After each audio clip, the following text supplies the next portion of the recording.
Tu ne votes pas, donc tu ne prends pas de risques, c'est facile de vivre ainsi. Pire encore, tu peux par ta lâcheté mettre en place la politique du pire, comme Le Pen et sa fourberie face à Poutine, et ce n'est qu'un exemple.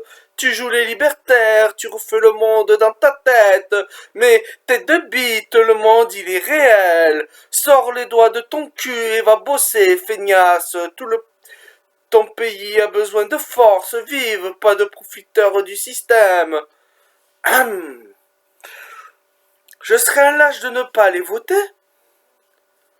La lâcheté serait-elle d'aller voter pour ne pas passer pour un lâche et m'écraser devant la pression sociale face aux chiens de garde? Mais les fils de pub comme toi, je leur fais front. Et ça demande ô combien plus de courage qu'être un PNJ bien intégré parmi la masse. Tu es dupe de croire que tu as le pouvoir en allant voter, ou plutôt élire, devrais-je dire. Tu as juste le pouvoir de légitimer le pouvoir qui vous oppresse. Une fois tous les 5 ans, tu fais ta BA. Donc, tu te sens déculpabilisé, responsabilisé. Pauvre fou, quadruple vax. Ouais, je profite quand vous penchez vos culs de grosses salopes pour qui profitent de vous. C'est tellement profitable d'être à ma place que tu ne supporterais pas d'être dans ma situation. Je refais le monde dans ma tête et ni la réalité. Vous cédez par lâcheté, habitude la réalité aux façonneurs de chimères, à ceux dont vous donnez le pouvoir d'être vos maîtres. Et vous dites, merci de m'avoir fait voir la réalité. Ce que vous avez dans les yeux, ce n'est pas la réalité, pour peu qu'il y en ait une absolue.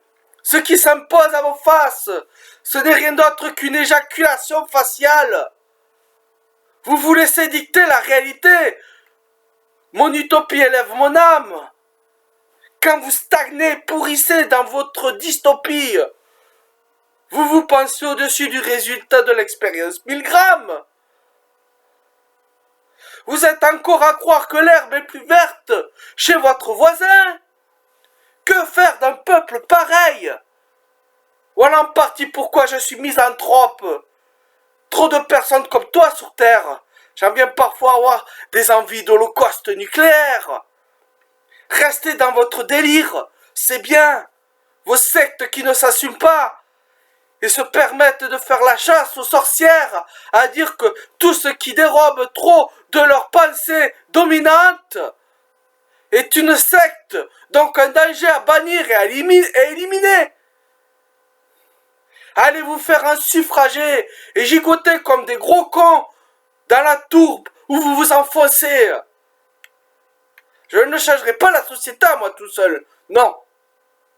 Mais je ne ferai que pire en suivant le mouvement. Donc, je m'en bats les couilles. Je vis et survis comme je peux et en bien plus grande adéquation avec ce que je suis sur le moment. J'expérimente ce que je crois être. Et je vous regarde, vous débattant pour un pot de Nutella en se marrant.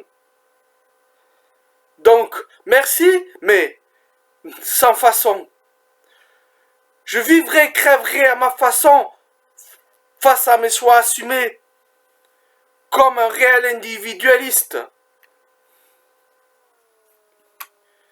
Quand vous n'êtes que des syndromés de Stockholm, qui suivent l'abattoir tranquillement, sans se poser de réelles questions, que celles qu'on vous autorise ou ordonne. Et vous venez dégueuler votre moraline sur mes responsabilités? Allez, va. Faites votre route et laissez-moi faire la mienne. Ma voie se parcourt en scred. Dans le cas contraire, je ferai tout ce qui s'impose pour vous ôter de ma route. Je dois être dans un camp parce que si je ne suis pas, je ne peux être votre ami. Et si je ne suis pas votre ami, je suis donc votre ami ennemi. N'est-ce pas? Pour vous, j'ai le cul entre deux chaises. Gardez vos chaises.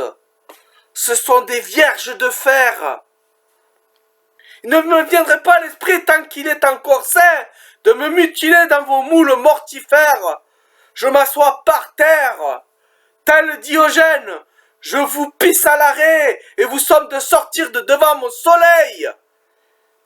Et comme je ne suis l'ami de personne, je suis l'ennemi de tout le monde. Avant la guerre de tous contre tous, il y aura la guerre de tous contre moi. Eh bien, soit qu'il en soit ainsi, je quitterai ce cirque avec panache et de façon épique. Et j'en emporterai quelques-uns avec moi, si possible. Et tu feras peut-être partie du lot.